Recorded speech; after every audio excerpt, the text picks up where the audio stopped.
Bienvenidos a todos. Seguimos en el módulo 1 del Diplomado en Gestión de Contrataciones Estatales. Estamos iniciando la explicación del marco legal que rige las contrataciones estatales. No nos vamos a limitar a entrar directamente a hablar de la norma básica del sistema de emisión de bienes y servicios. Es más, tienen todo el diplomado para conocer hasta de memoria cada uno de los artículos que están contenidos en el Decreto Supremo 0181 y sus varias modificaciones que tuvieron. En este primer módulo introductorio, mi función es, como dice su nombre, introducirlos a la norma de contrataciones estatales a partir del marco constitucional y legal regulatorio general. Hemos hablado de la Constitución Política del Estado, hemos hablado de principios, hemos hablado de valores, hemos hablado de deberes de servidores públicos, de prohibiciones, de incompatibilidades. Nos hemos referido también al nuevo rol que debería de cumplir la Contraloría, las unidades de auditoría interna, a la adecuación que debería de tener el régimen de responsabilidad por la función pública en un derecho, digamos, aplicado a lo que son las contrataciones estatales. Ahora voy a empezar a hablar del marco legislativo. ¿Por qué tengo que referirme a la ley 974? No solamente porque es una ley relativamente nueva, es la ley, para quienes todavía no se han familiarizado con ella, es la ley de unidades de transparencia y lucha contra la corrupción. Bolivia, constitucionalmente, ha establecido a la transparencia como un valor que sustenta el Estado, un principio ético-moral y también como un deber de los servidores públicos de actuar con transparencia. Es decir, la transparencia se ha transversalizado en el ordenamiento jurídico boliviano. En términos simples podríamos decir, si hablamos de la antítesis de la transparencia, estamos hablando de corrupción. Y en Bolivia se han aprobado, además de la ley Marcelo Quiroga Santa Cruz, bastante legislación de lucha contra la corrupción. Y les decía en el anterior reporte que el sistema donde el mayor hechos de corrupción se produce, sin duda, es el sistema de emisión de bienes y servicios. Y dentro del sistema de emisión de bienes y servicios, el subsistema de contrataciones estatales.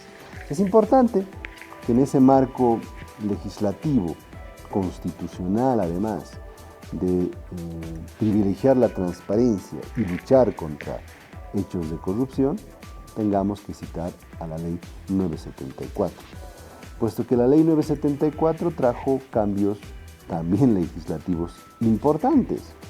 Si ustedes revisan su texto, van a coincidir conmigo que una vez que se hace la investigación de hechos de corrupción, a partir de las unidades de transparencia que deben tener todas las entidades públicas, incluyendo empresas públicas, se pueden llegar a las siguientes conclusiones de ese trabajo de investigación. 1. Establecer elementos de posible responsabilidad penal. Para ese caso, las unidades de transparencia están facultadas para denunciar ante las instancias correspondientes y remitir copia de la denuncia a la máxima autoridad ejecutiva. No es raro ahora que la mayor parte de las denuncias de hechos de corrupción surgen de un informe de las unidades de transparencia, ¿no? Dirán quienes son parte de las unidades de auditoría interna, incluso de las unidades jurídicas de las entidades públicas, y nosotros qué hacemos ahora, ¿no? Es un marco legislativo importante que ha cambiado, ¿no? Ahora se le da mayor facultad, mayor importancia inclusive a las unidades de transparencia para denunciar hechos de corrupción que a las propias unidades jurídicas o unidades de auditoría interna de las entidades públicas. Segunda conclusión que puede llegar después de una investigación en unidad de transparencia: establecer elementos de posible responsabilidad administrativa, es decir, denuncia ante la MAE para que instruya a la autoridad sumariante e inicie las acciones pertinentes. Más o menos lo mismo en materia de responsabilidad civil, remitir a la MAE para que instruya a la unidad de auditoría interna el inicio de las acciones pertinentes. Como les decía, que la Constitución ha reconfigurado el régimen de responsabilidad por la función pública, también podríamos decir que la ley 974 ha cambiado un poco el procedimiento del establecimiento de responsabilidades, ¿no? Y algo que nos interesa mucho, y quiero que me tomen atención en ello, porque está íntimamente relacionado con nuestro diplomado, es también facultad específica y exclusiva de las unidades de transparencia y lucha contra la corrupción de las entidades públicas establecer elementos de posibles actos de corrupción. ¿Dónde creen? En procesos de contratación en curso. Es decir, ¿recuerdan lo que les decía de la corrupción política del Estado? Ahora se puede hacer supervisión, que es acompañamiento a la gestión, no solamente control externo posterior. Se puede intervenir antes de que se ejecute el acto. Esto es una prueba de ello. Ley número 74. Se faculta a las unidades de transparencia a establecer posibles actos de corrupción en procesos de contratación y denunciar a la MAE para que de forma obligatoria instruya la suspensión inmediata del proceso de contratación. Si no ha acabado el proceso de contratación, no se ha pagado todavía el dinero, o ni siquiera quizás se ha entregado el equipo o el bien que se está requiriendo o el servicio, pero puede la unidad de transparencia parar ese proceso de contratación y suspender el mismo hasta investigar el hecho de corrupción que se le ha denunciado. Obviamente tendrá que haber los elementos suficientes para iniciar la investigación, pero ya se le faculta a ejercer supervisión a la unidad de transparencia. Ya no solamente control externo posterior, como se dice, cuando la leche ya está derramada, recién entro yo a establecer responsabilidades en meter a la cárcel a las personas. No, durante el proceso, antes de que la leche se derrame, antes que el Estado pague por un contrato pues posiblemente corrupto o fraudulento, puede intervenir como unidad de transparencia en un proceso de contratación. Parece súper importante esta modificación e incorporación que hace la ley número 74 en el régimen de contrataciones estatales. Es decir, se puede ahora suspender un proceso de contratación cuando hay denuncia de hecho de corrupción. No puede hacerlo cualquiera, lo tiene que hacer la unidad de transparencia de la entidad pública o empresa pública que se trate. Dicho eso, con ese cambio importante que trae la ley número 74, debo ahora referirme a algo que tal vez ya es muy conocido por ustedes, pero está en el programa y tengo que por lo menos hacer un resumen muy general de lo que regula la ley número 1178 de Administración y Control Gubernamental. Con esas salvedades que les he explicado, con esos cambios constitucionales que sin duda obligan a modificar muchos artículos de la ley 1178, que hay que hacerlo ya, es una urgencia, es una prioridad que debería adoptar el Estado boliviano. Voy a tratar de explicarles a qué nos referimos con la ley 1178. Nos referimos, les decía, al enfoque sistémico, es decir, sistemas para planificar, sistemas para administrar y organizar actividades, sistemas para ejecutar actividades y sistemas para controlar actividades. Ahí teníamos que aumentar ya un sistema, ¿no? Si se dan cuenta, un sistema para supervisar actividades, por ejemplo. Pero bueno, podríamos ponerlo mientras tanto dentro de los sistemas para controlar actividades, porque el control no necesariamente es posterior, puede ser también control previo. Dentro de la materia que nos toca, administración de bienes y servicios o contrataciones estatales, ¿dónde se encuentra? ¿En qué tipos de sistema? En los sistemas para ejecutar actividades. Por eso les decía y les voy a repetir hasta el cansancio que es el sistema de la ley 78 en el que mayor denuncias, evidencias y sanciones se ha encontrado por hechos de corrupción, donde mayor propenso está el servidor público, a la empresa, a corromperse, lamentablemente, porque está en juego dinero, está en juego bienes y servicios, intereses. Lamentablemente es así. Si hacemos un repaso de los medios de comunicación, yo siempre hago ese ejercicio. Hoy día no pude comprar el periódico, pero lo podemos hacer en otra clase. Podemos seguramente encontrar algún artículo relacionado con procesos de contratación. Sin ir lejos, caso respiradores, que creo que hay una denuncia en el Ministerio Público. Caso en contrataciones de spot publicitarios. Casos más anteriores, digamos, casos de compra de tractores. Son procesos de contratación en los cuales se han evidenciado posibles hechos de corrupción.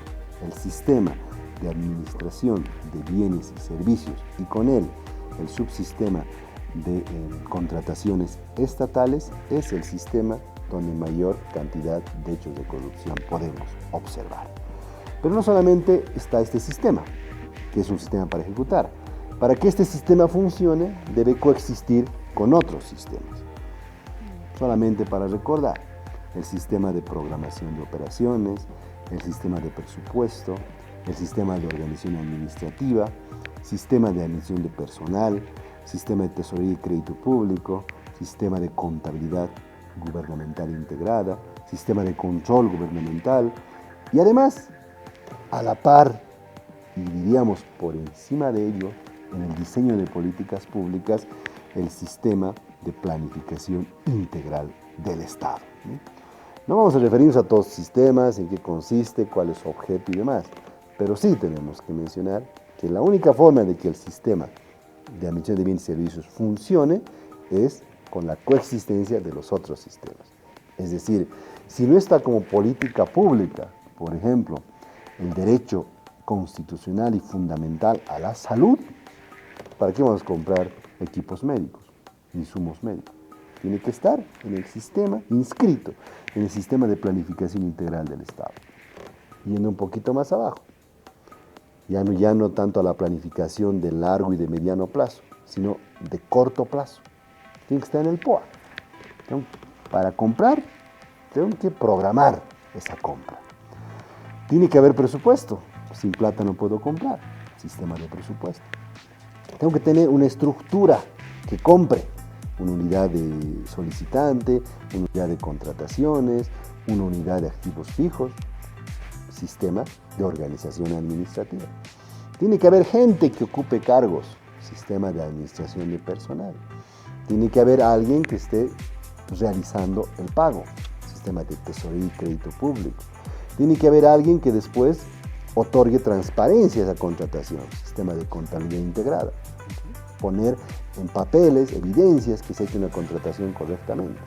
Y tiene que haber una unidad de auditoría interna o la propia Contraloría que va haciendo seguimiento, tanto bajo supervisión, ojo, y bajo control externo o interno posterior. Y aquí sí puedo tocar nuevamente el punto de la supervisión. La supervisión, si ustedes se dan cuenta, en las reformas, cambios que ha traído la Constitución Política del Estado, ha sido pensada, constitucionalmente hablando, para las contrataciones estatales. Para eso. Para que procesos de contratación de interés importante económico para el Estado o de interés colectivo para el Estado se lleven a cabo sin irregularidades, sin hechos de corrupción y cumplan su fin principal, que es satisfacer los intereses de la colectividad, de todo el pueblo boliviano. La supervisión es, sin duda, podemos aquí ponerlo entre negrillas y subrayado, constitucionalmente hablando, un mecanismo que se ha introducido para las contrataciones estatales. Por ello también se ha previsto en la Ley número 74, unidades de transparencia, la facultad irrestricta de las unidades de transparencia de suspender procesos de contratación en curso cuando detectan o reciben denuncias de hechos de corrupción. Si hablamos de la Ley 78, nos referimos a tres características fundamentales. Es una norma que expresa un modelo de administración para el manejo de los recursos del Estado. Establece sistemas, ya lo decía, de administración que se interrelacionan entre sí y con el Sistema Nacional de Planificación Integral del Estado, SPIE, al cual también nos vamos a referir en el último tema previsto. Establece también la Ley 78 el régimen de responsabilidad por la función pública. ¿Cuáles son sus finalidades? Administrar la captación y uso eficaz y eficiente de los recursos públicos. Disponer de información útil, oportuna y confiable. Todo servidor público asume responsabilidad por el logro de objetivos, forma y resultado. Desarrollar la capacidad administrativa. ¿Recuerdan los principios que rigen la administración pública? Bueno, la Ley 78 pretende el cumplimiento de todos esos principios, ¿no? Vamos a ir terminando este tema refiriéndonos a algo que es necesario para poder ingresar a la Ley 777 de Sistema de Planificación Integral del Estado. La función del Estado en la economía. Numeral 1 del artículo 316 de la Constitución. Conducir el proceso de planificación económica y social con participación y consulta ciudadana. La ley establecerá un sistema de planificación integral estatal, de ahí nace la ley 777, que incorpora a todas las entidades territoriales, gobiernos autónomos departamentales, municipales, autonomía indígena, originaria y campesina y autonomías regionales. Es decir, si no planificamos a mediano y largo plazo y a corto plazo a través del POA, ni siquiera podemos comenzar un proceso de contratación. Muchísimas gracias.